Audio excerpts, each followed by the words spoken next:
तो हेलो भाई, पहले ये वीडियो देखिए। जो बीड़ी पीता है ना उसको अलग ही लेवल का ये खांसी हुआ है, बहुत मजा आएगा। ये पहले वीडियो देखिए आप लोग लास्ट तक। कहाँ रह गए बहुत पेट्रोल लाई। हाँ लाई थे। हेलो ये सारे यहाँ कहाँ से आए गए जल्दी बाबू। अरे बड़ा खांसी आओ था मेरे उस्ताद।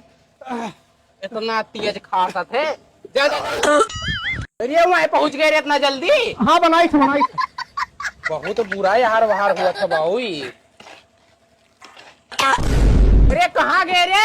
हाँ बनाई थे।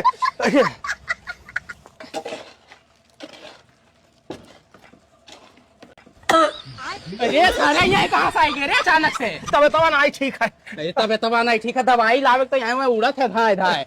जा नीचे। अरे वो है सीधा सीधा हो।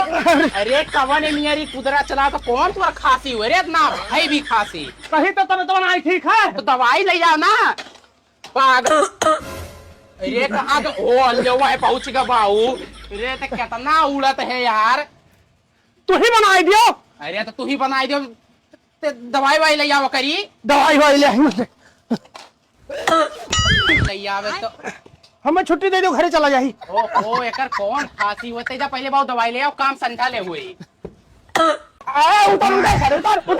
और ऊपर आएगा कौन यहाँ खांसा था। घर में छोड़ दू। अरे भाग हम घर जाके ले जाए।